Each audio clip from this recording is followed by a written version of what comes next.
Tout le monde, c'est Dev. Aujourd'hui, on se retrouve pour ma première vidéo. Pour ma première vidéo, je vais vous montrer comment créer un spammer. Un spammer, qu'est-ce que c'est? C'est un petit outil qui va vous permettre d'envoyer plein de messages en vraiment très peu de temps et automatiquement. Alors, commençons sans plus tarder. Tout d'abord, vous aurez besoin de Visual Basic, voilà, qui est entièrement gratuit, d'un background si vous voulez personnaliser votre application, et enfin une icône pour modifier l'icône de l'application. Voilà, par exemple là, Opera c'est un rond, voilà, c'est ça une icône. Alors, nous allons ouvrir Visual Basic, qui est entièrement gratuit, je le rappelle, donc une seconde fois. Alors, arrivé sur cette interface, vous allez aller dans Fichier, Nouveau projet, et là, par défaut, il y a Windows Form. Voilà. Voilà, vous vérifiez bien qu'il est sélectionné. Ensuite, vous pouvez donner un nom. Voilà. Alors, vous pouvez mettre ce que vous voulez. Hein, voilà, moi je vais mettre dev, tuto. Voilà, faites OK. Et là, tout simplement, ça va vous charger votre petite fenêtre d'application. Voilà, ça ressemble à ça. Arrivé ici, ce que vous pouvez faire, si la forme ne vous convient pas, vous pouvez la modifier. Voilà, vous allez là, vous étirez. Voilà, vous rajoutez de la largeur, c'est vraiment au choix. Moi, pour ma part, je vais le mettre, voilà, comme ça. Voilà. Une fois cela fait, vous voyez ici écrit forme 1. Ça, ce sera le nom que votre application va avoir. Vous pouvez la modifier, vous cliquez sur la fenêtre, et là, vous voyez, il y a dans texte forme 1. Voilà, vous mettez ce que vous voulez. Moi, je vais mettre tutoriel spammer. Voilà, et vous voyez que ça a bien pris en compte. Ensuite, ici vous voyez, on peut agrandir la fenêtre et la rétrécir. Alors, nous on veut pas ça, donc vous montez jusqu'à trouver Maximise Box. Une fois sur Maximise Box, vous faites False. Voilà, comme ça. Et là, vous voyez, il est un peu grisé. Une fois cela fait, nous allons pouvoir créer notre spammer. Alors, vous allez dans Boîte à outils. Voilà. Et ici, vous voyez, il y a bouton.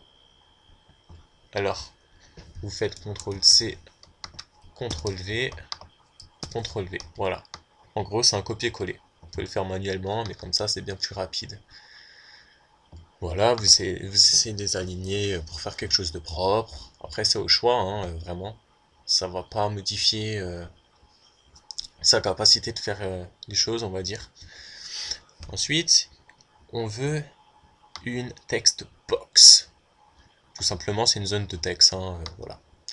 Vous allez l'étirer un peu, enfin c'est au choix quoi. Si vous maintenant vous voulez donner de la largeur, vous allez sur la petite flèche ici, multiligne, et voilà, et là vous pouvez. Moi je vais le mettre comme ça, hein. À peu près, voilà. Ensuite, nous allons assigner une action à un bouton. Alors pour le bouton 1, nous allons mettre,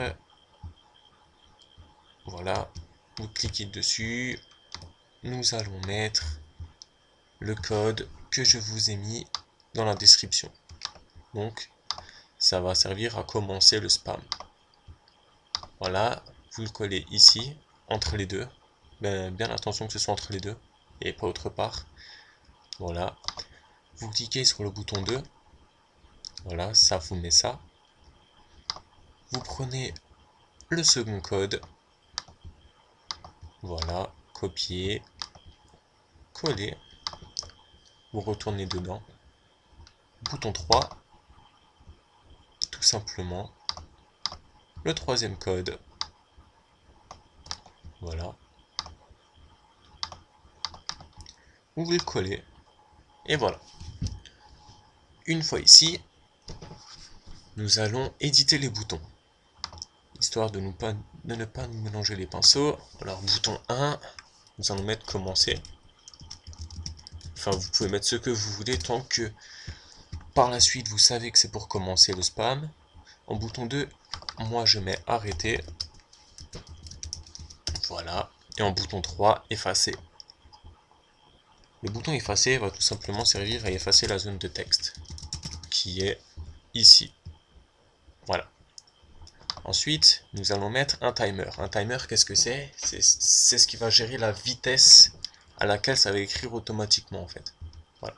Donc vous cliquez boîte à outils de nouveau, vous descendez jusqu'à ce que vous trouvez timer.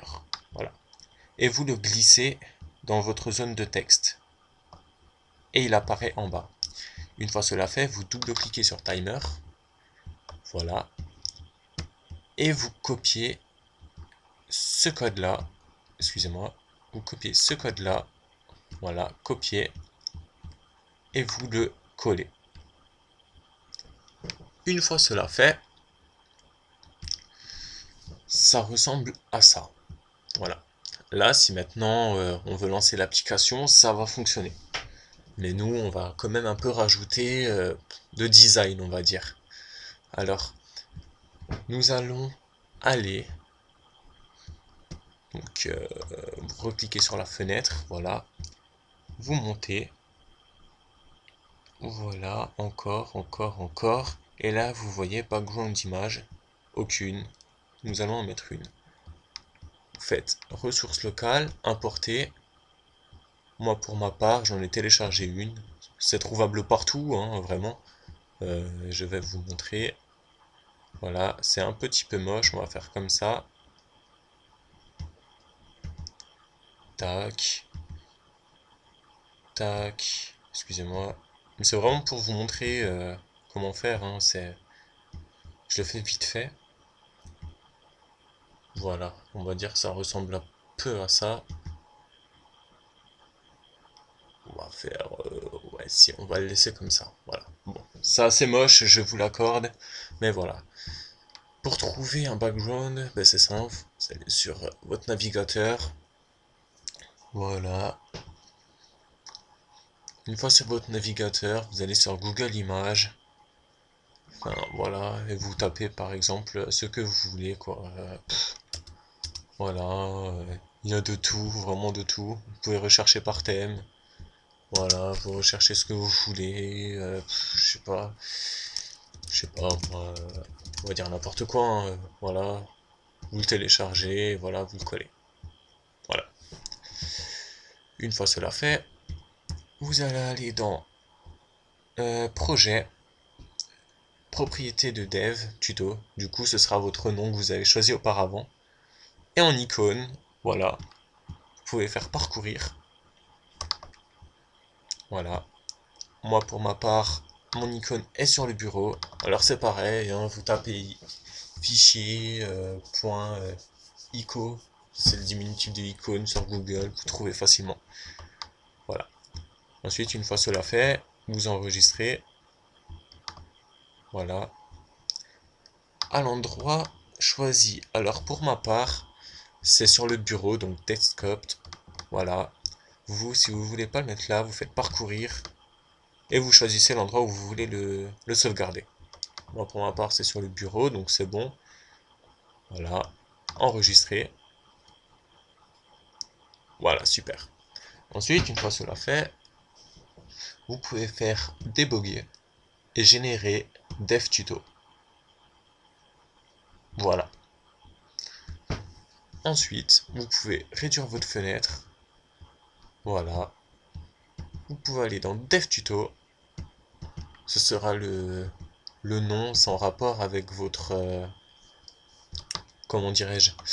Avec le nom que vous avez choisi auparavant. Voilà. Et là, vous voyez qu'il n'y a pas votre application. Enfin, il y a une application, mais c'est pas celle-là. Donc, ce que vous devez faire, vous allez ici. Vous refaites débugger, générer, débugger, démarrer le débogage.